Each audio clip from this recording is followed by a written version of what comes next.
ओडिशा के बालासोर में हुए भीषण रेल हादसे में 288 लोगों की जान चली गई। लोग अपने घरों से अलग अलग यात्राओं के लिए ट्रेन से निकले थे, लेकिन अचानक ही लोगों के घरों में मातम छा गया। हादसा तो नहीं रोका जा सकता, लेकिन ट्रेन के बारे में अगर आपको कुछ जानकारी होती है तो यह जानकारी आपके और आपके परिवार की बहुत हेल्प कर सकती है।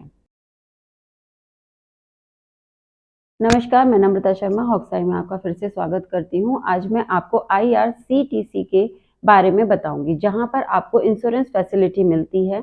जब आप टिकट बुक करते हैं ट्रेवलिंग के लिए, तो आप एक इंश्योरेंस फैसिलिटी का फायदा उठा सकते हैं। यह बाकी इंश्योरेंस पॉलिसीज के मुकाबले काफी सस्ती है, लेकिन आपकी फैमिली को सहारा जरूर देती है। टिकट बुकिंग करते हुए अगर पैसेंजर ने बीमा का ऑप्शन सेलेक्ट किया है तो ही उसे बीमा के पैसे मिल सकते हैं।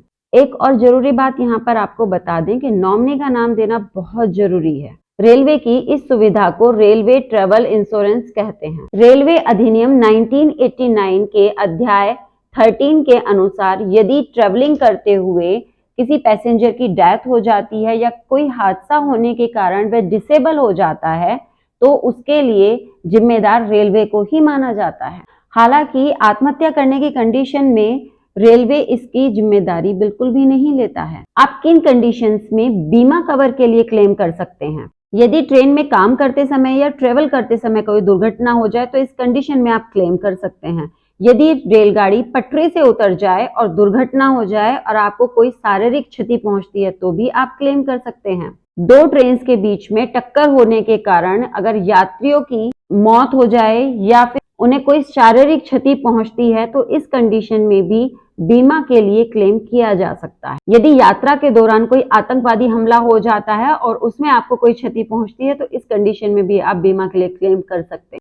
अब सवाल ये उठता है कि किन स्थितियों में बीमा की राशि कितनी मिलती है, तो आपको इसी के बारे में सबसे पहले बताते हैं। कई कंडीशंस में तो रकम को बढ़ाकर 4 लाख से 8 लाख रुपए तक कर दिया गया है। यदि आंखों की रोशनी चली जाती है या सुनने की क्षमता आपकी चली जाती है तो इस कंडीशन में 8 लाख रुपए मिलते हैं। आपके चेहरे पर चोट लगने के कारण अगर चेहरा विकृत हो जाता है या चेहरे पर कोई डैमेज हो जाता है तो भी इस कंडीशन में 8 लाख रुपए मिलते हैं। पैसेंजर की चोट की गंभीरता को देखते हुए उसे 32,000 से 8 लाख रुपए तक या 10 लाख रुपए तक की राशि मिल सकती है।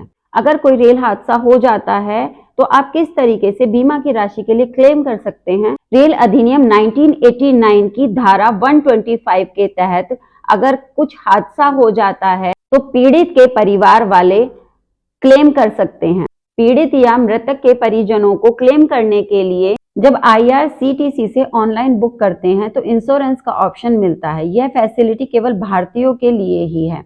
भारतीय रेलवे की तरफ से यह travel insurance SBI general insurance corporation limited और लिबर्टी जनरल इंश्योरेंस लिमिटेड का दे रही है। 1 रुपए से भी कम का भुगतान करके आप यह फायदा उठा सकते हैं।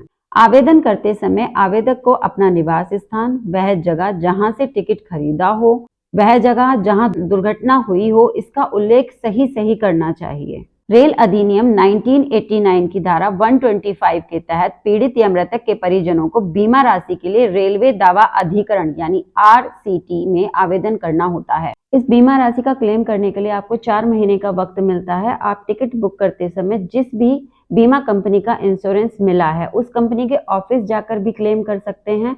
और सबसे इम्पोर्टेंट होता है नॉमिनी का नाम लिखना, उससे पूरी प्रक्रिया बहुत ही आसान हो जाती है। पैसेंजर ट्रेन दुर्घटना के तुरंत बाद संबंधित RCT बेंच को रिकॉर्ड उपलब्ध कराया जाना चाहिए ताकि समय रहते यात्री से जुड़ी जानकारी को इकट्ठा किया जा सके। मामला सुलझाने के लिए रेलवे विभाग RCT से संपर्क करता है और पूरा सहयोग देता है।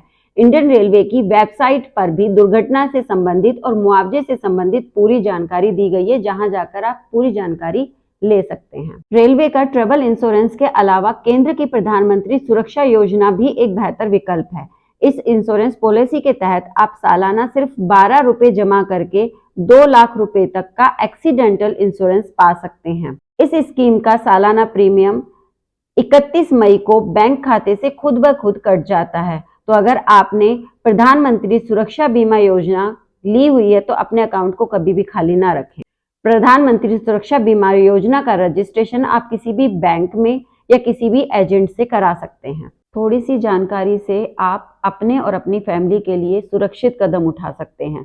तो अवेयर बनिए, और अगर आप ट्रेन से ट्रैवल के बारे में सोच रहे हैं तो ट्रैवल इंश्योरेंस का ऑप्शन जरूर सेलेक्ट करें। सुरक्षित रहें और अपने परिवार को भी सुरक्षित रखें। 70% लोगों ने चैनल को सब्सक्राइब नहीं किया है, तो प्लीज सब्सक्राइब कीजिए, वीडियो को लाइक कीजिए, और आपने यदि कभी रेलवे का ट्रैवल इंश्योरेंस लिया है तो कमेंट करके जरूर बताइए।